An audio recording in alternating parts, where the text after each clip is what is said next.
fala tamutunna illa wa antum muslimun. Saudara-saudariku dan pemirsa Khair TV dimanapun Anda berada, alhamdulillah kita telah menunaikan salat Isya berjamaah beserta amalan sunnahnya. Kita bermohon pada Allah Subhanahu wa taala semoga salat yang telah ditunaikan diterima oleh Allah Subhanahu wa taala dengan penerimaan terbaik insyaallah. Kita lanjutkan bab pertama dalam kajian kitab Al-Adabul Mufrad, berbicara tentang bakti anak kepada kedua orang tua. Bab ini dibuka oleh Imam Al-Bukhari dengan menghadirkan Quran surah ke-29 Al-Ankabut ayat ke-8 yang turunan-turunan ayatnya kami sudah tuliskan tadi saat kita memasuki sesi pertama dalam kajian. Kita tengah menggali ayat di Al-Ankabut ayat 8 ini sampai ke kalimat insan. Kesimpulan yang kita dapati, kalimat wasaina menunjukkan bahwa informasi yang disampaikan begitu penting dan kuat, agung nilainya, besar pahalanya. Al-insan memberikan kesan bahwa informasi ini berlaku bagi seluruh manusia. Dan kata insan dalam bahasa Arab tidak disebutkan kecuali menunjuk pada personal manusia dengan totalitas aktivitasnya. Artinya, perintah yang akan disampaikan ini itu tidak bisa diwakilkan, berlaku untuk setiap kita. Tak peduli siapa antum, mau laki-laki, mau perempuan, besar, kecil, tua, muda, perintah ini berlaku untuk kita tanpa bisa diwakilkan. Dan menunjuk pada totalitas aktivitas kita. Dimanapun kita berada, apapun posisi Anda yang tengah Anda hadapi, tetap berlaku hukum dalam perintah ini. Tak peduli Anda seorang direktur, tak peduli Anda seorang manajer, tak peduli Anda punya kedudukan tinggi atau harta yang cukup melimpah, perintah ini tetap berlaku. Kaya tidak berpengaruh, miskin tidak juga berpengaruh. Semua keadaan yang kita alami menghadirkan hukum ini berlaku dalam kehidupan kita. Itulah al-insan. Paham sampai sini? Sekarang, apa yang mengikat kita agar bisa menjalankan hukum ini yang pahalanya begitu besar, nilainya agung di sisi Allah, bahkan pengabaiannya menghadirkan dosa yang tidak ringan. Saking dahsyatnya, anak-anak bisa menangis mendengar kalimat ini. Baik. Teruskan. Informasinya biwalidayhi husna. Biwalidayhi husna. Walidai menunjuk pada kedua orang tua. Hurufnya menggunakan huruf ba. Ba itu punya 14 fungsi dalam bahasa Arab. Antum boleh buka kitab namanya Mughnil Labib an Kutubil A'arib, karya Ibnu Hisham Al-Ansari. Ya, di situ antum akan temukan pada jilid yang pertama pembahasan tentang huruf ba sampai halaman ke-59 ada 14 fungsi ba dalam bahasa Arab. Ada musahabah, ada ilsaq, ada istighraq, ada tab'id ma'at tahdid, ada tab'id min duni tahdid. Itu tidak mudah. Awas, antum harus pahami fungsi ini sesuai dengan konteksnya. Bismillah itu ada ba-nya, bismillahirrahmanirrahim. Apa fungsi ba di situ? Antum tahu fungsi ba aja, maka antum akan dekat dengan Allah Subhanahu wa taala dalam kalimat itu, di ayat yang dimaksudkan. Huruf ba di ayat wudhu, Quran surah kelima ayat ke-6, paling kiri sebelah atas, ketika mengatakan wamsahu biru'usikum. Usaplah kepalamu dalam wudhu. Kenapa menggunakan ba? Di situ fungsinya beda dengan fungsi basmalah, lain lagi. Bahkan ada seorang Indonesia kuliah di S3 Al-Azhar, mendapatkan gelar doktor hanya membahas huruf ba ini saja. Ba dapat doktor. Ayo silahkan antum. Masih ada huruf ta, huruf tha, ya jim sampai dengan ya. Terbuka peluang bagi kita semua itu. Baik. Teruskan. Nah, ba di sini biwalidayhi. Ba-nya bukan sekedar berfungsi lisak atau musahabah, bukan juga tab'id, tapi menunjuk pada taukid. Awas, taukid. Taukid itu sesuatu yang ditegaskan. Rukumnya rekat, kuat. Diseakan-akan Allah ingin katakan lagi, sudah menggunakan na, sudah menggunakan wasa, pakai ba lagi. Ya, hati-hati. Bisa Allah menggunakan lam, wasainal insana liwalidayhi. Tapi pasangan wasa pakai ba. Ba itu lebih tegas, kuat. Seperti contoh ayat ini misalnya di At-Tin. Alaihissallahu biahkamil hakimin. Dalam kalimat biasa bisa dikatakan begini, alaihissallahu ahkamal hakimin. Tapi ketika menggunakan ba itu untuk penegasan. Hei, hanya Allah hakim yang paling adil. Hanya Allah, nggak ada yang lain. Nabi bisa berkata ketika dikatakan Iqra, baca. Nabi mengatakan ma qara'tu, saya nggak bisa baca. Tapi kenapa Nabi menggunakan ba? Ma ana biqari, untuk menegaskan saya benar-benar nggak bisa baca. Jangan paksa saya nggak bisa baca, saya nggak bisa baca. Sampai dipeluk oleh malaikat dikatakan Iqra bismi rabbikal ladzi khalaq. Hei, baca atas nama Rabbmu. Bukan karena kamu nggak pernah punya guru yang mengajarkan. Bukan kamu karena nggak pernah sekolah. Bacakan karena Rabbmu yang menciptakan kamu saja begitu mudah. Apalagi menjadikan kamu paham tentang bacaan. Ketika semua dikerjakan karena Allah, maka yang sulit itu akan semakin mudah. Itu kuncinya. Nah, ba dalam kalimat walidayhi ini, itu menunjukkan aspek taukid. Seakan Allah ingin mengatakan, hei, saya tegaskan ya, saya berikan pesan yang kuat. Ada pahala yang melimpah, pesan yang agung. Bagi orang tua, saya tegaskan betul, tingkatkan baktimu kepada keduanya. Kalimatnya menggunakan ba, seakan-akan ada yang penting di dalamnya dan tidak boleh kita abaikan. Saking pentingnya menggunakan ba itu, fungsi keduanya lisak, lekat, dekat. Bakti pada orang tua itu disandingkan dengan ketaatan kepada Allah. Silakan antum cek. Sal, Quran, surah ke-17 ayat 23. Ketika Allah menyebutkan sembah Allah, ibadah kepada Allah, langsung setelahnya bakti pada orang tua. Wa qadha rabbuka, Quran surah 17 ayat 23, paling kiri di pertengahan. Wa qadha rabbuka alla ta'budu illa iyyahu, pakai ba, wa bil walidaini ihsana. Silakan cek. Dan kami telah tetapkan, Rabbu yang menetapkan. Kalau Allah sudah menetapkan, gak ada perubahan di dalamnya. Apa kuasa antum untuk merubahnya? Allah tetapkan, gak ada yang bisa rubah. Kata Allah, Rabbmu telah menetapkan, alla ta'budu illa iya. Jangan sampai engkau ibadah, menyembah kecuali hanya kepada Allah saja, enggak ada yang lain. Dah, itu sudah ketetapan. Awas, kalau Anda berusaha merubah ketetapan Allah, jadi masalah. Ketetapan manusia saja dirubah pakai proses, dan itu tidak mudah. Bahkan tidak sedikit yang kecewa ketika dirubah. Tapi Allah ketika menetapkan, mustahil kita bisa merubahnya. Nah, kata Allah, tidak ada yang layak diibadahi, disembah, kecuali saya, kata Allah. Setelah mengatakan sembah saya, lihat kalimatnya. Wabil walidaini ihsana. Menggunakan ba, disandingkan dengan penyembahan kepada Allah. Kata para ulama tafsir, berbakti kepada orang tua, kenapa diletakkan setelah menyembah Allah subhanahu wa ta'ala? Seakan-akan menegaskan tingginya kedudukan bakti kepada kedua orang tua, sampai urutannya disandingkan setelah menyembah Allah subhanahu wa ta'ala. Jelas di sini? Nanti kita akan lihat tafsiran hadis-hadisnya di antara urutan-urutan yang dimaksudkan.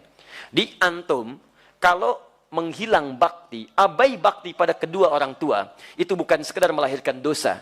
Maaf, seakan-akan antum akan langsung berurusan dengan Allah subhanahu wa ta'ala. Nanti kita lihat penjelasan Nabi sallallahu alaihi wasallam. Paham sampai sini? Taib. Kalimat terakhir. Husna. Husna. Turunan katanya, sifatnya bisa hasanah. Sifat ibadahnya disebut dengan ihsan. Husna itu kebaikan yang melahirkan pahala. Jadi setiap dikerjakan, pahalanya ada. Ya, jadi ketika Allah mengatakan bakti pada orang tua menggunakan kalimat husna, seakan-akan memberi pesan, ketika engkau praktekkan bakti itu, dituliskan pahalanya untukmu. Lihat totalitas, jadi apapun Anda. Silahkan Anda jadi direktur, mama Anda minta sesuatu, nggak usah gengsi. Ketika diikuti, pahala dituliskan untuk Anda. Ya. Ada seorang ulama, ya, ketika sedang beraktivitas, tiba-tiba ibunya manggil, Fulan, dipanggil. Nggak pakai Ustad, tidak. Namanya langsung, Adi, sini. Masya Allah. Nggak ada malu, nggak ada apa. Tinggalkan sementara, datangi ibunya. Dan nggak ada malu. Dituntun, dibawa, dan sebagainya. Di situ dituliskan pahalanya. Antum jadi apapun. Antum boleh jadi dosen terbaik. Boleh jadi direktur champion di perusahaannya. Boleh jadi apapun. Tapi di hadapan orang tua, ketika bakti diberikan, pahala dituliskan di situ. Jelas? Yang kedua, sifat husna. Itu disebut dengan ihsan. Ihsan itu Tafsirnya ada di hadis Nabi, di riwayat Muslim, jilid yang pertama, nomor hadis yang ke-8, riwayat sahabat Umar bin Khattab radhiyallahu taala anhu, posisi paling kiri sebelah atas. Kalau ingin dicocokkan kitabnya, cari terbitan Darul Hadis tahun 2002, warnanya biru dongker. Saya belinya di Kairo tanggal 26 Juli tahun 2006 di belakang Husainiyat. Harganya dikonversi masih 450.000, 9 jilid. Ya. Nanti kapan-kapan saya tunjukkan kitabnya. Kalau tidak ditemukan, cari di Al-Arba'in, hadis nomor kedua. Ketika Nabi ditanya oleh malaikat Jibril tentang ihsan, perhatikan jawabannya. Mal ihsan? Maka dijawab oleh Nabi, an ta'budallaha ka'annaka tarahu fa illam takun tarahu fa innahu yarak. Engkau menjadikan aktivitasmu sebagai ibadah seakan merasa disertai oleh Allah, bila pun tak mampu menatapnya, maka rasakan Allah sedang mengawasimu. Turunannya husna. Husna itu turunan dari ihsan. Jadi kalau Anda disebutkan bakti kepada orang tua disebut dengan husna, artinya rasakan saat sedang berbakti itu Anda sedang diawasi oleh Allah Subhanahu wa taala. Saya berikan ilustrasi begini. Ada mahasiswa sedang ujian. Sampingnya CCTV. Ada pengawasan. Baik, ketika CCTV nyorot langsung ke bagian-bagian tertentu pada mereka, masih berani nyontek nggak? Tidak. Kenapa? Resikonya tinggi, takut ketahuan, jadi punya masalah. Cuman CCTV. Di Libya dulu kami belajar, nggak ada CCTV yang jaga 2 orang. Tapi rekornya 100%. Coba-coba nyontek, dibiarkan aja. Begitu selesai nanti ujiannya, tiba-tiba langsung ada panggilan ke imigrasi. Ada di kampus imigrasinya. Langsung dipanggil. Ternyata selesai. Anda tadi ketahuan nyontek, buktinya ini. Jam sekian, menit sekian, detik sekian.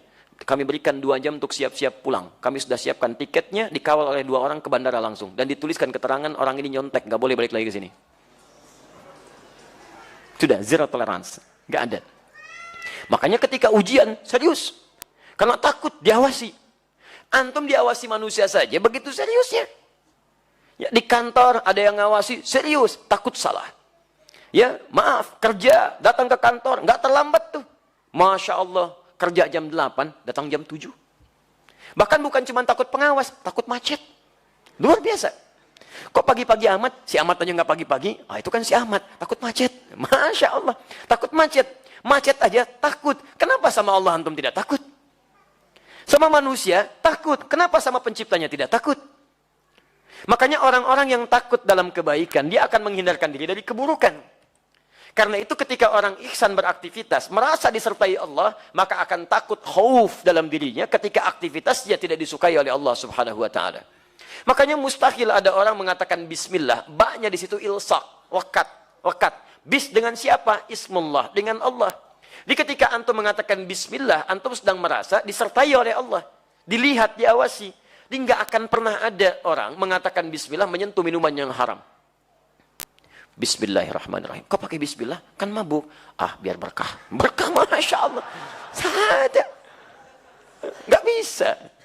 Jadi mustahil mengatakan bismillah melakukan yang salah itu mustahil. Mustahil teman-teman sekalian. Karena itu ketika bakti kepada orang tua menggunakan kalimat husna, di situ selain memberikan gambaran pahala yang banyak, juga memberikan cara kepada kita. Kalau antum ingin mengabaikan baktinya, kesal dengan orang tua, keluar kalimat yang tidak menyenangkan, rasakan, bayangkan, bukan cuma keluar kalimat, tapi antum sedang disaksikan oleh Allah Subhanahu wa taala. Apa tidak malu berkata kotor disaksikan oleh Allah? Antum marah saja, kelihatan orang lain, antum simpen-simpen.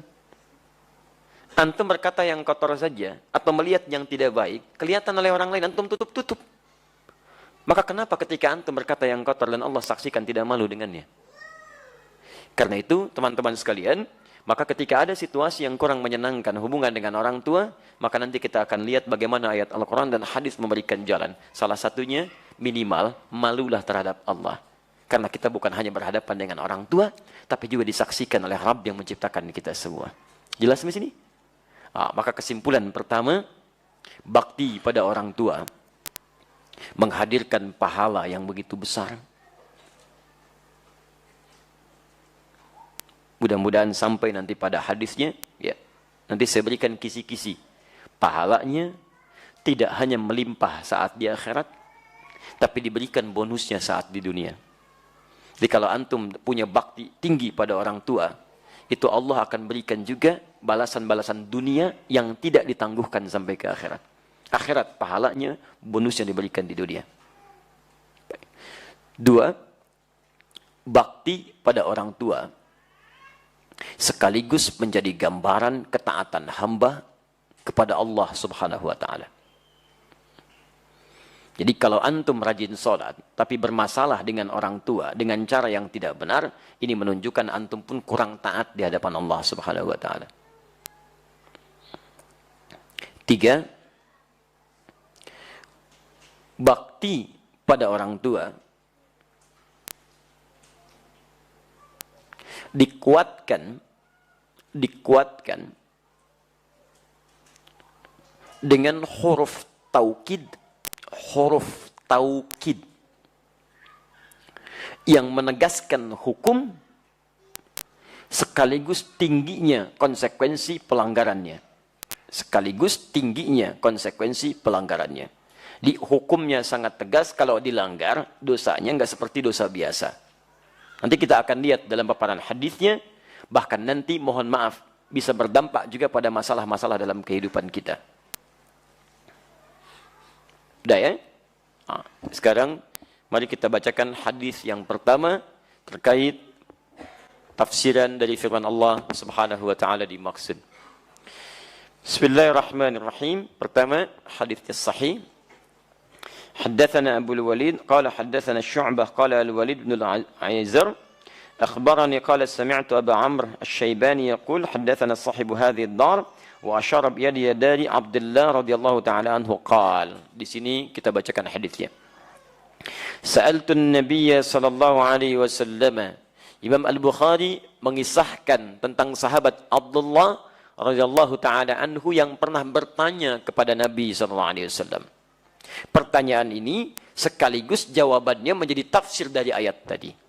Baik, mari kita lihat. Ayyul amali ahabbu ilallahi subhanahu wa ta'ala. Seorang sahabat bertanya kepada Nabi sallallahu alaihi wasallam, ayyul amali ahabbu ilallahi subhanahu wa ta'ala. Amal apa yang paling dicintai oleh Allah subhanahu wa ta'ala? Ini luar biasa dahsyat ya. Saya tuliskan dulu ya. Baik. Dan saya ingatkan, apa yang saya tuliskan terkadang tidak tercantum di kitab. Ya, jadi antum kalau ada yang penting, cepat antum tuliskan, karena nanti kadang-kadang saya tidak minta dihapus pun bisa dihapus itu. Ya. Dan semoga Allah mengampuni dosa orang yang menghapus, yang tidak saya mintakan menghapus. Baik, bismillah. Yang ini tidak apa-apa ya. Jazakallah khair. Pemirsa, Mas Asikin ya. Turunkan. 1, amal apa yang paling dicintai Allah?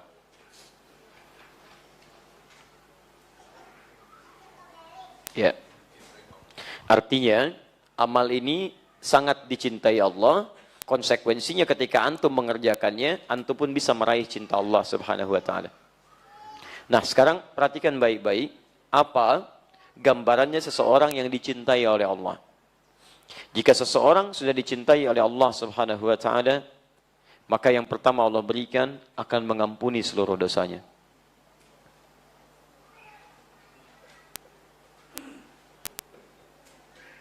Ampunan dosa. Dalil yang ditemukan di Quran surah ketiga Ali Imran ayat 31, paling kiri sebelah atas. Qul in kuntum tuhibbunallaha fattabi'uni yuhibbukumullah. Katakan Muhammad, jika kalian serius mencintai aku, ikuti aku, ikuti sunnah petunjuk Nabi sallallahu alaihi wasallam. Poinnya, lihat, yuhibbukumullah, maka Allah akan cintai kalian. Cintai. Nah, ketika Allah mencintai seorang hamba, apa yang diberikan? Wa yaghfir lakum dzunubakum. Yaghfir dzunub. Ya. Dzunub itu jamak dari kata dzambun. Kalau dzambun itu baru sedikit. Tetap dosa. Tetap dosa. Cuman dosanya tidak sebanyak yang ini bentuk jamak. Ya, Allah menurunkan kalimat dzambun misal di Quran surah Ghafir surah ke-40. Kan?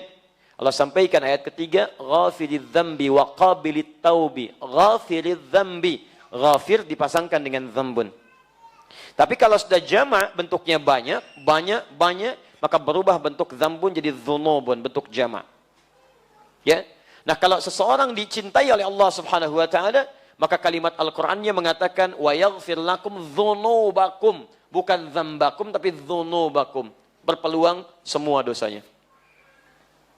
Siapa di antara kita yang tidak punya dosa saat ini? Boleh unjuk tangan? Serius saya pulang. Ya kan? Sudah gitu kan? Ya, siapa? Saya masih punya dosa gitu kan? Dan hebatnya Nabi Muhammad SAW, seorang nabi, rasul, bahkan dijaga dari maksiat, ma'sumun minal maksiat, madmunun bil jannah, dijamin masuk surga. Bahkan sebelum meninggal sudah turun surah Al-Quran menjamin surganya. Satu-satunya nabi yang ketika masih hidup ayat surganya sudah turun. Inna a'tainakal kautsar. Kami sudah jaminkan padamu kenikmatan surga yang sangat indah. Ada sungai khusus untukmu di surga. Jaminan sudah ada. Tapi masih beristighfar dalam hariannya minimal 70 sampai 100 kali. Bahkan menjelang tidurnya masih istighfar. Ba'da salatnya masih istighfar.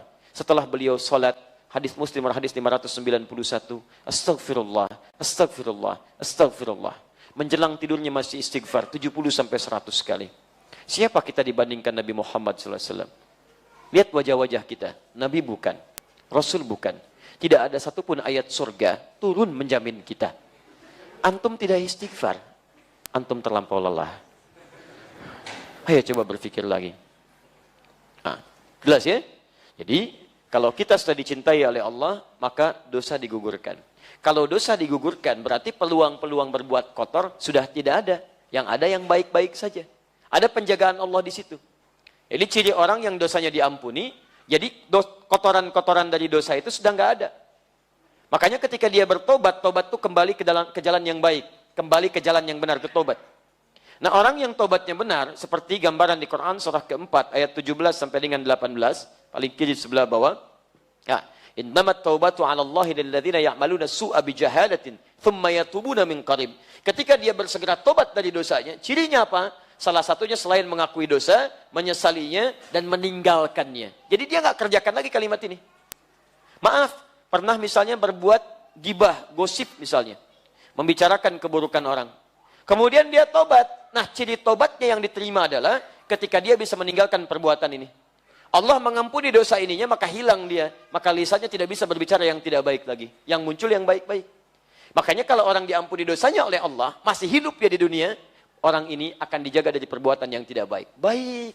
Katanya baik. Sampai ke ujung kakinya. Gosip, hilang. Selesai. Saya tidak, Ustaz. Alhamdulillah. Alhamdulillah. Tidak seperti akhi yang itu tuh. Ah, sama. Belum diampuni. Baik. Jelas ya? Jadi sahabat ini ketika bertanya, saya penting teruskan karena di sini tidak ada syarah demikian. Maksud saya, kalau antum mengamalkan apa yang dijawab oleh Nabi di sini, tidak sekedar amalan antum melimpah pahala, tapi berpeluang menggugurkan dosa-dosa dalam kehidupan kita. Jelas? Apa saja amalan yang dicintai oleh Allah, yang dengan itu berpeluang dosa kita pun digugurkan oleh Allah Subhanahu wa taala. Baik. Satu, qala, beliau mengatakan, awas, fokus baik-baik ya. Kita amalkan setelah mendengar kalimat-kalimat ini. Pertama, as-salatu ala waqtiha. As-salatu ala waqtiha. Salat tepat pada waktunya. Salat tepat pada waktunya. Tolong fokus baik-baik ya. Ini bagian terpenting yang saya sampaikan. Saking pentingnya, baterai aja hampir habis tuh. Ya. Ini boleh muncul lagi. Bismillah. Bismillah. Kedengaran suara saya? Alhamdulillah. Satu, as-salatu ada waktiha. Baik. Kalau ada waktu, sesuatu kata menunjuk pada waktu, kemudian waktu ini menunjukkan pada penunaiannya tepat pada waktunya, di saat diperintahkan, maka kalimatnya menggunakan ala. Ala itu sesuatu yang dimiliki, tapi menunjuk bukan kepada kepemilikan benda. Ya, semacam waktu dan sebagainya. Tapi kalau menunjuk pada benda, kalimatnya menggunakan lam. Misal, al-qalam li. Ini spidol punya saya. Ya, al-bait li, rumah itu punya saya. Kadang disingkat lamnya dibuang menjadi i, baiti, rumah saya. Qalami, pulpen saya. Kitab, buku saya. Kitabi, baik. Zauj, suami saya. Zauji, gampang teman-teman sekalian, mudah. Ab, bapak saya. Abi, ibu saya. Ummi, gampang ya. Tapi barang nggak dipakai, bekas. Baik, yang nggak dipakai, itu ya, itu ngarang. Misal. Ya, itu kadang-kadang ya suka muncul. Kayak gitulah ya, halaman luar teras, halaman luar saya, itu ngaco ya. Udah sini, fokus, baik-baik. Maksud saya, ketika waktu menggunakan kata ala, ini menunjukkan tepat pada masanya. Di amal yang paling dicintai oleh Allah, yang pertama, sholat, artikan tepat pada waktunya. Ala berarti tepat. Bisa, besok subuh jam berapa? 4.15, 4.10, ayo berapa lagi? Baik. Yuk diskusi dengan teman, tanya kawan, call a friend, ayo. Baik, 4 berapa? Nggak apa-apa, beda, tidak ada masalah. Ini menunjukkan antum datang dari daerah yang berbeda-beda. Betul. Kalau sama Bekasi 4.10, sekarang naik 4.11 untuk hari ini. Tadi menyebutkan 4.15, berarti bukan daerah sini, Masya Allah. Betul, saya bersyukur kepada Allah. Antum diberikan keringanan langkah. Dari sekian manusia yang hidup, antum yang digerakkan ke sini. Padahal saya yang ngundang enggak, DKM juga ngundang enggak. Siapa yang menggerakkan langkah antum? Kalau antum sudah digerakkan, mustahil kalau bukan oleh Allah. Kalau antum digerakkan oleh Allah, dihadirkan di sini, duduk di sini, untuk dirubah menjadi lebih baik, dan antum belum tersentuh jadi berubah, antum perlu dikemanakan lagi. Ya, dan memang settingan jam kita beda ya. Kita ambil yang tengah-tengah lah. Misal, baik, ambil dah, saya ambil 4.15 yang tadi antum sebutkan. Adzan subuh 4.15. Berarti waktu sholat disampaikan telah tiba. Baik, jadi 4.15 itu waktu sholat. Waktu sholat, adzan itu penanda waktu sholat tiba. Iqamat penanda waktu sholat akan dilangsungkan secara berjamaah. Di adzan penanda waktu sholat tiba. Jadi kalau antum mendengar adzan dalam situasi misalnya tertentu yang tidak memungkinkan ke masjid, misal sedang di perjalanan, sedang macam-macam, artinya waktu sholat itu tiba. Nah, kalau dikatakan as-salatu ala waqtiha subuh 4.15, berarti waktu 4.15 ini adalah dimulainya apa? Pertanda waktu sholat tiba. Pertanda waktu sholat tiba. Artinya, kalau kemudian dipanggil 4.15, sholatnya ingin kita tunaikan, ya, baik itu dimulai dengan sholat sunnahnya setelah adzan selesai, kemudian kita tunaikan sholat fardunya, maka mohon maaf, kisarannya tidak akan jauh dari sini. Jadi begitu adzan berkumandang, maksudnya antum sudah siap sholat, bukan baru bangun. Itu maksudnya. Jadi kalau adzan subuh 4.15 akan disukai oleh Allah, sholat tepat pada waktunya, maksudnya begitu dipanggil, antum siap sholat.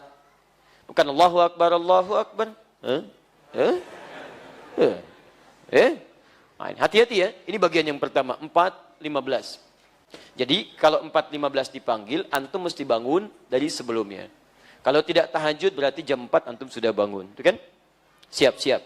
Coba antum biasakan penyesuaian untuk kesadar sepenuhnya itu kira-kira berapa menit. Dicek, gitu kan? Kadang-kadang kan kondisinya beda-beda. Walaupun kemarin pun saya tegaskan, kadang-kadang alarm disettingkan 3 kali untuk mendapatkan 4.15, ya. Jam 3 lewat 40, 3.50, ya, jam 4 lewat 00. Kan begini. Ini untuk mematikan alarm yang kedua, alarm kedua matikan alarm ketiga.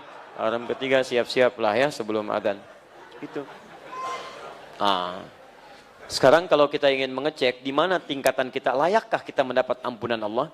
Antum ini memohon kepada Allah, ampuni dosa saya Allah. Ampuni dosa saya Allah. Lalu Allah beri jalan untuk mengampuni dosa antum. Kenapa antum nggak ambil? Jalannya apa? Nih, buru waktu sholat. Tunaikan tepat pada waktunya. Di orang-orang yang terbiasa datang tepat pada waktunya, direspon tepat waktu, respon tepat waktu, semakin dia melekat dengan Allah, kedekatannya tergabung, maka disitulah kemudian hubungan kedekatan itu melahirkan perhatian Allah yang lebih kepadanya. Ya. Makanya rumus doa pun itu diikat dengan seberapa cepat kita merespon ya panggilan-panggilan dari Allah Subhanahu wa taala. Kan saya ajarkan kemarin dalam sesi Al-Quran Sunnah Solution. Quran surah kedua ayat 186. Di jawaban doa itu juga diikat dengan seberapa cepat kita merespon ketentuan Allah. Wa idza sa'alaka ibadi, Quran surah kedua ayat 186, paling kiri sebelah bawah. Wa idza sa'alaka ibadi anni fa inni qarib. Kalau hambaku bertanya padamu Muhammad tentang aku, sampaikan kepadanya, enggak perlu dicari, aku dekat. Memberi harapan secara psikologis. Ujibu da'watad da'i idza da'an. Aku akan jawab setiap doa hambaku yang dimohonkan kepadaku. Di sifat doa itu, kalau dipanjatkan, itu sifatnya dikabulkan. Di sesungguhnya Allah itu nggak pernah tidak mengabulkan doa. Sifatnya selalu dikabulkan. Dikabulkan. Yang jadi masalah nanti, kalau ada seseorang yang sulit terkabul doanya, atau lambat terkabul, atau mohon maaf sama sekali tidak terkabul, bukan Allah tidak mengabulkan. Dia pasti mengerjakan sesuatu yang menjadikan sulit pengabulan doa itu sampai pada dirinya. Contoh, lihat ya, falyastajibuli. Rumus pertama, kalau ingin doa cepat dikabulkan, maka ketika Allah mengatakan ujibu, Allah meminta pada kita falyastajibu. Kamu ingin doa, kamu cepat saya kabulkan kata Allah, maka cepat pula respon seruanku. Kita kan berdoa menyeru kepada Allah kan? Ya Allah, mohon ya Allah begini, begini, begini. Nah, kalau seruan Anda ingin cepat direspon oleh Allah, maka seruan Allah pun respon dengan cepat.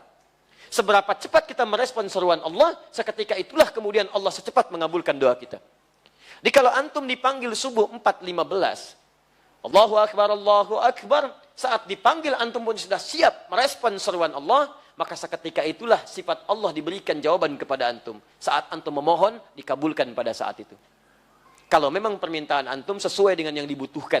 Karena Allah hanya mengabulkan apa yang dibutuhkan, bukan apa yang diinginkan. Kadang-kadang agak terlambat sampai antum siap menerimanya. Kadang-kadang diganti dengan yang lebih baik yang antum butuhkan, bukan apa yang antum inginkan. Tapi tetap dijawab oleh Allah Subhanahu wa taala. Antum melambat-lambatkan, seketika jawaban pun datang lambat. Allahu Akbar, Allahu Akbar. Ke masjid yuk, baru qomat. Lumatan. Masya Allah. Tuh, udah muncul begitu. Maka jangan heran ketika antum nuntut kepada Allah pun, responnya sesuai dengan respon antum. Jangan ingin merasa cepat. Ya kemarin kemana aja. Ke masjid jarang ada. Baca Al-Quran jarang. Begitu gajian terlambat 3 bulan langsung ke masjid. Masya Allah. Tahajud. Baca Al-Quran. Kurang apa lagi saya bermohon kepadamu? Kurang banyak. Tahajud cuma 2 rakaat, ya puasa setengah hari, baca Al-Quran cuma 1 huruf, ya kan? Nuntut lebih banyak. Nun, sudah dulu ini Masya Allah. Terus dia berdoa kepada Allah. Kurang sehat orang itu. Ya, cobalah teman-teman, fokus. Yang paling aneh itu, ya sudah mengabaikan. Dipanggil 4.15, baru bangun 5:14. Ya kadang-kadang.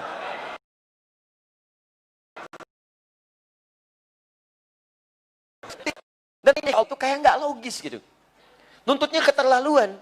Tapi ketika dipanggil nggak ada respon. Ya itulah kadang-kadang sebagian dari ciri khas manusia yang harus kita kemudian arahkan kepada yang lebih baik.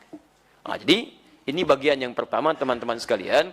Allah kadang berikan jalan atas jawaban kita. Cuman ketika jalan itu dibentangkan kepada kita, kita tidak melaluinya. Itu yang jadi masalah. Jelas sampai sini? Awas. Sebelum dihapus ya. Baik. 2. Sekarang, apa korelasi kalimat pertama ini dengan ayat Quran tadi? Tadi kan saya sampaikan kalau antum masih ingat, bahwa bakti pada orang tua diletakkan setelah apa? Menyembah Allah Subhanahu wa taala. Di antara dalil turunannya, Quran surah ke-17 ayat 23. Bukankah salat bagian dari menyembah Allah Subhanahu wa taala? Dan hanya itu ibadah terbaik dalam menyembah Allah Subhanahu wa taala, salat. Makanya ketika Allah kemudian ingin menjadikan seorang hamba ingin dekat dengannya, maka salat yang terbaik, teman-teman. Saya kasih jabaran paling dalam. Ini. Jika Anda ingin menghadirkan kedekatan dengan Allah dan selalu ingat dengan Allah, ingatan yang menjadikan dekat disebut dengan zikir namanya. Ya. Itu nanti caranya banyak. Misal, berdoa itu zikir. Makanya ketika antum berdoa, merasa ada kedekatan dengan Allah Subhanahu wa taala. Zikir. Quran surah 7 ayat 205. Wadhkur rabbaka fi nafsika tadarruan wa khifatan wa dunal jahri minal qaul. Silakan berdoa dengan lembut. Hadirkan kalimat-kalimat yang mengalun indah. Rasakan kedekatan dengan Allah Subhanahu wa taala. Seperti Nabi Ayub berdoa kala sakit. Dhannun Nabi Yunus berdoa dalam kesulitan. Nabi Zakaria berdoa dalam ujian belum dapat keturunan. Maryam berdoa ketika mendapatkan celaan. Doa, zikir. Baca Al-Quran, zikir. Karena itu Quran disebut dengan zikir. Quran surah ke-15 ayat ke-9. Paling kanan di pertengahan. Inna nahnu nazzalna dzikra wa inna lahu lahafizun. Karena itu ketika antum sedang membaca Al-Quran, ada kedekatan tersendiri dengan Allah Subhanahu wa taala. Gak percaya silahkan. Ya, silahkan. Quran itu beda, Pak. Jadi begitu antum baca, kayaknya ada suasana lain gitu. Jangankan manusia, hewan pun dibentangkan mushaf. Saya tadi pagi baru menerima kiriman video itu. Bagaimana seekor kucing, ya, lagi-lagi kucing gitu kan. Dia berputar-putar, kemudian diberikan sebuah alat perangsang gitu kan, atau benda untuk merangsang penciuman dia. Masya Allah. Letakkan mushaf, tidak dia langkahi, tidak dia injak. Buku biasa, dia injak. Kucing aja, paham. Kenapa kita yang bukan kucing tidak seperti itu? Hati-hati teman-teman sekalian. Kadang-kadang hewan itu saya kasihan betul. Perilaku manusia disalahkan hewan. Antum yang punya masalah, yang malu antum. Kenapa kucing disalahkan? Malu-malu kucing. Yang keliaran malam-malam perempuan, yang disalahkan kupu-kupu. Coba cek. Yang punya masalah laki-laki, yang kena buaya. Tuh. Begitu makin majalah, yang kena kelinci. Kan aneh. Yang korupsi, manusia yang kena tikus. Bahkan ketika kesalahan itu diungkapkan, yang disalahkan kambing, yang hitam lagi. Kita tuh banyak gak adilnya. Banyak gak adilnya. Giliran korban hewan yang dipotong. Kan?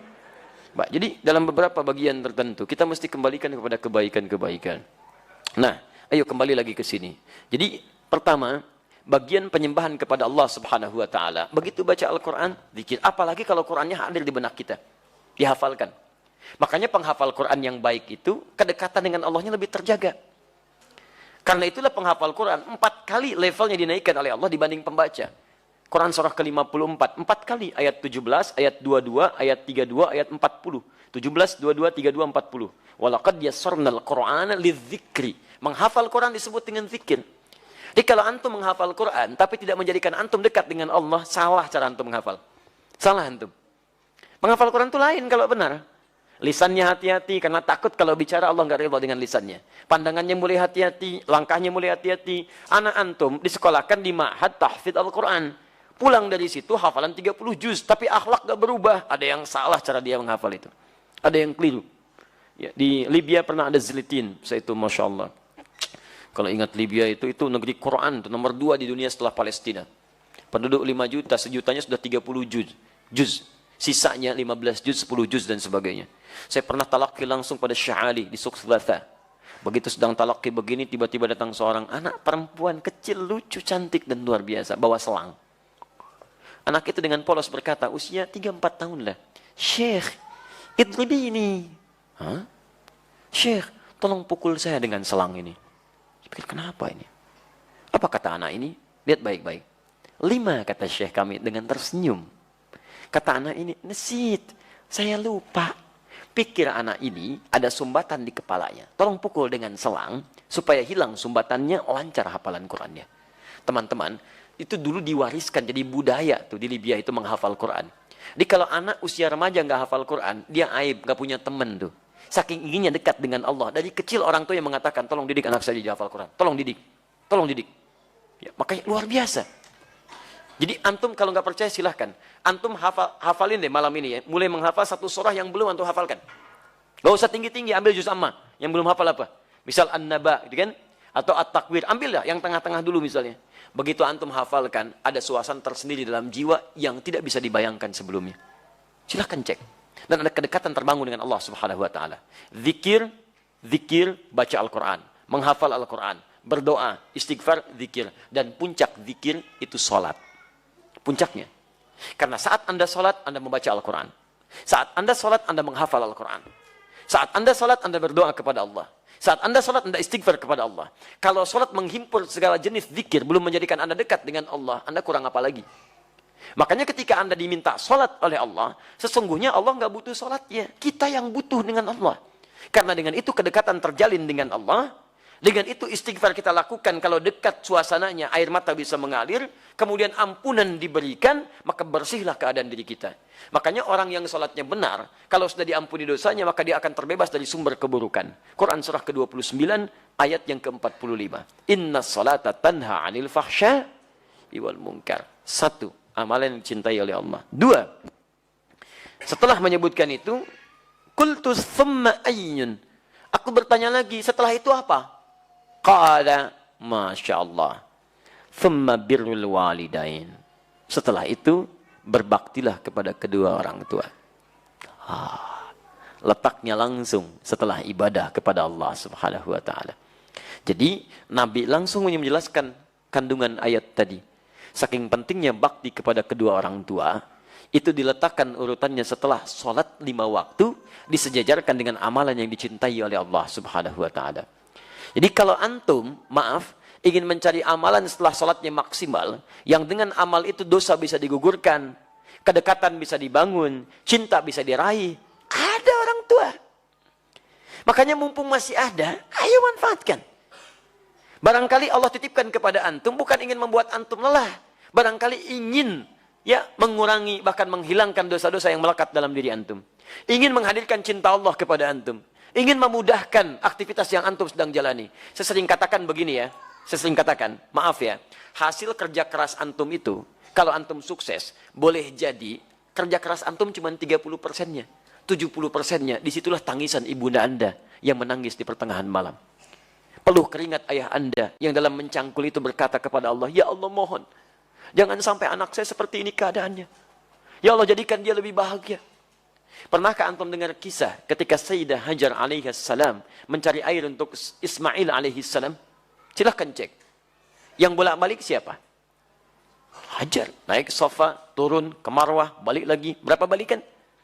7 kali bolak-balik. Teman-teman sekalian, yang dapat airnya siapa? Ismail alaihissalam. Sekarang lihat baik-baik. Saat Ismail alaihissalam ingin air, itu kan bayi bergerak-gerak nangis. Jarang, hampir saya nggak pernah lihat ada bayi nangis, kaki tangannya nggak gerak. Diam aja begitu kan? Pasti punya masalah itu. Kalau dia menangis, pasti bergerak tuh kanan kirinya. Makanya dia menangis minta air. ASI tidak keluar. Disimpan di bawah, ibunya bolak-balik. Jadi saat ibunya naik ke sofa, kaki masih bergerak. Hantam tanah, ini, tangan begini-begini. Tapi nggak ada yang keluar. Kapan air itu keluar? Ketika ibunya bertawakal kepada Allah. Lihat lagi bermohon kepada Allah. Rabbighfir warham wa'fu wa taqarram innaka antal azul akram. Ya Allah, enggak mungkin kau titipkan ya Allah ujian ini kecuali engkau berikan jalan keluarnya. Ya Allah, hamba sangat yakin dengan karuniamu. Ya Allah, hamba mohon. Ya Allah, hamba mohon. Sofa berfikir dengan cara yang bening. Marwah mengharapkan hasil terindah, harapan besar yang ingin diraih. Bolak-balik 7 kali. Begitu sampai 7 balikan, turunlah kemudian anugerah Allah di situ. Ikhtiar dibangun, kemudian hasil didapatkan. Kadang-kadang yang ikhtiar orang tua, yang dapat hasil anak. Makanya ibadahnya disebut dengan sa'i. Apa itu sa'i? Kalau tidak tahu, katakan. Allahu a'lam. Gampang. Apa itu sa'i? Sa'i itu asalnya bukan lari-lari kecil. Bukan. Sa'i itu dari kata sa'a yas'a. Kesungguhan dalam berusaha. Asalnya itu. Ya, asalnya kesungguhan dalam berusaha. Jadi kalau antum serius, dapat yang diraih. Quran surah ke-17 ayat 16 sampai 17, paling kiri sebelah atas. Allah menyebutkan orang yang berusaha serius, sa'a, disebutkan sa'a. Untuk urusan akhiratnya diberikan. Diberikan sepanjang dia serius dengan baik. Sa'a, yas'a, sa'yan. Sa'yan, usaha yang sungguh-sungguh. Kenapa ibadahnya disebut dengan sa'i? Karena pada saat itu ada orang yang sangat berusaha dengan serius. Ingin mencari air untuk anaknya. Ibu yang bolak-balik, anak yang dapat air. Begitu sampai pada yang ke-7, hamparan tangisan dan permohonannya menyentuh arsy, seketika turun malaikat. Menggerakkan sayapnya.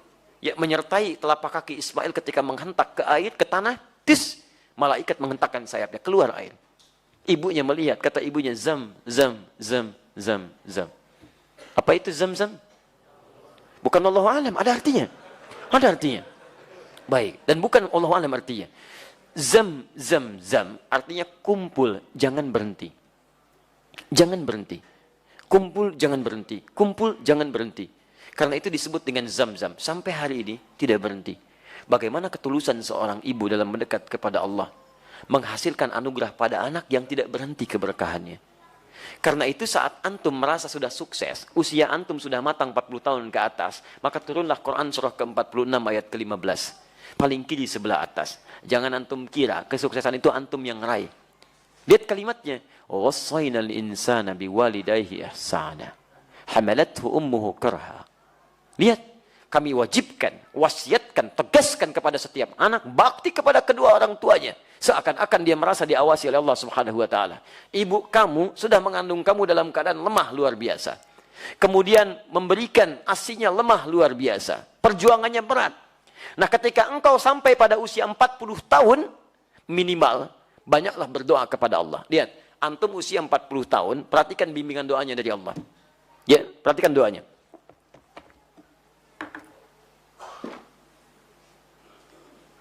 Rabbi auzi'ni an ashkura ni'mataka allati.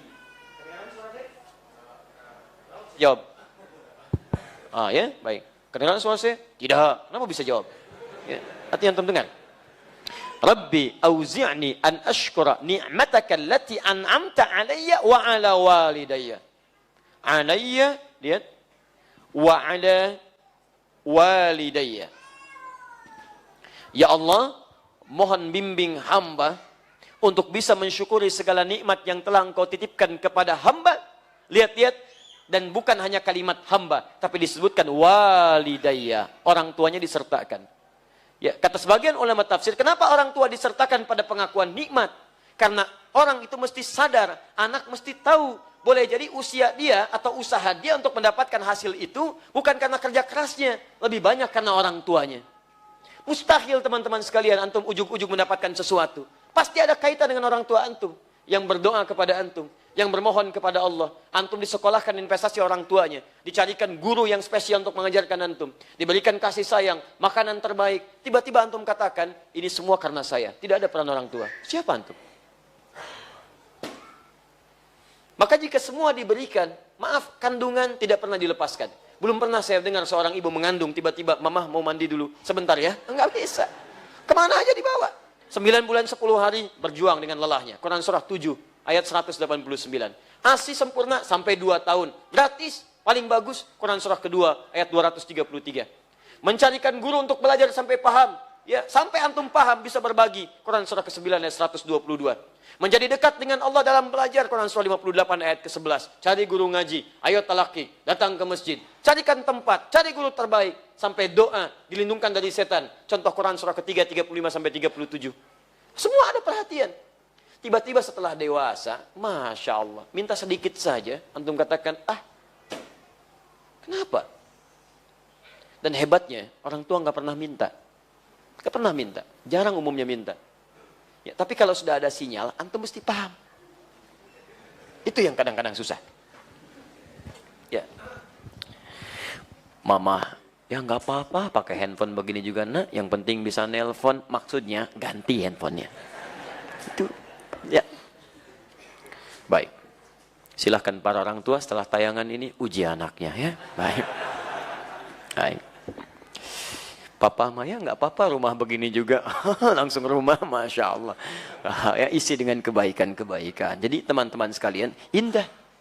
Makanya lihat ya, itu ditempatkan setelah sholat tepat pada waktunya, bakti kepada kedua orang tua. Jadi berbahagialah antum kalau masih ada orang tua lengkap. Demi Allah saya katakan. Ya, saya ingin katakan pada antum. Tolong jangan tunggu penyesalan di akhir. Karena kalau sudah tidak ada, nggak ada kesempatan untuk bisa mewujudkannya. Saya berusaha untuk menghadirkan bakti kepada keduanya. Tapi satu sudah tidak bisa didapati. Ya, saya 5 bersaudara. Saya anak keempat. Ayah saya mengajar satu musola. Sekarang menjadi masjid. Setiap yang dibawa, itu saya dalam taklim beliau.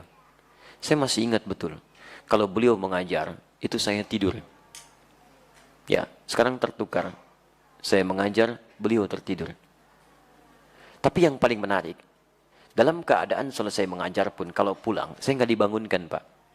digendong oleh beliau sampai ke kamar tidur, dan disitulah kemudian dipastikan tidurnya nyaman. Kalau bangun kadang digoda. Dari mana taunya? Karena saya pernah pura-pura tidur untuk tahu apa yang ayah saya lakukan dalam keadaan saya demikian. Ternyata dijaga betul sampai ke rumah. Sampai tiba masanya, kemudian saya mau masuk pesantren. Apa yang terjadi? Ayah saya diberikan ujian sakit oleh Allah Subhanahu wa taala. Dengan sakit itu kemudian kami menjenguk ke rumah sakit. Ayah saya hanya memeluk, mengatakan, "Maafkan, saya tidak bisa mengantar. Maafkan, ayah tidak bisa mengantar." Saya peluk beliau, saya berangkat ke pesantren, dan ternyata itulah akhir pertemuan kami. Saya pulang, kemudian sampai rumah sudah tidak punya kesempatan menatapnya. Ya, sudah dikuburkan, saya peluk ibunda saya temani beliau tidur, hanya melihat dalam mimpi, mengenakan kemeja biru muda, dan hanya kemudian memberikan isyarat senyuman. Itu akhir yang saya lihat dalam mimpi. Kini, saat kita punya sesuatu untuk berbagi, minimal memberikan kebahagiaan, orangnya sudah nggak ada. Saya betapa bahagia waktu membawa ibunda saya haji. Saya genggam tangannya dengan tangan kanan saya. Dalam sa'i saya berdoa kepada Allah, "Ya Allah, mohon ganti kasih sayang ibu saya. Ini ibu saya bawa, ya Allah. Saya mohon, ya Allah. Ampuni dosa saya, ya Allah. Ampuni dosa ibu saya. Beri kesempatan saya membahagiakannya, ya Allah. Beri kesempatan." Tangan kanan saya genggam ibu saya, tapi yang kiri itu udah nggak ada yang dipegang, Pak. Jadi saya mohon kepada antum, kalau masih ada orang tua, antum jangan sia-siakan. Karena kalau sudah nggak ada, sulit antum menemukannya. Sulit. Ya, itu anugerah. Ya, teman-teman sekalian, saya kira itu bagian kedua. Ya, dan yang terakhir, qultu thumma ayyun, saya bertanya lagi, apalagi setelah yang kedua itu? Kata Nabi, thummal jihadu fi sabilillah. Baru jihad fi sabilillah. Perhatikan, jihad fi sabilillah letaknya nomor 3. Nomor 3 setelah bakti pada orang tua.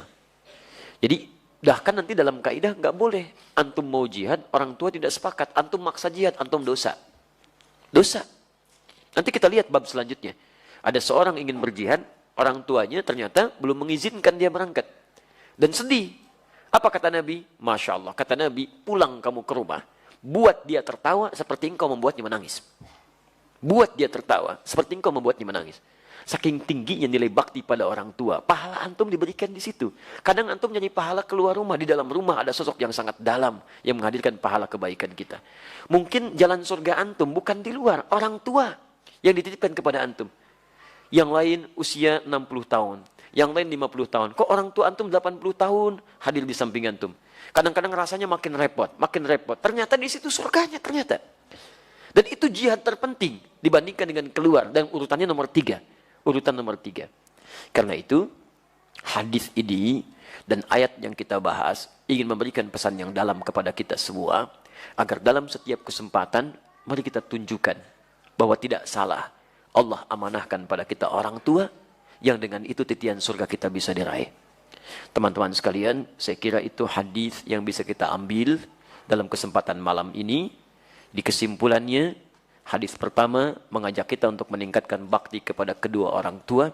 Dengan itu cinta Allah berpeluang diraih, ampunan bisa didapatkan, kemudahan nanti kita akan bahas, itu bisa cepat kemudian kita hasilkan, dan yang lebih hebat, ridha Allah terbentang di hadapan kita semua.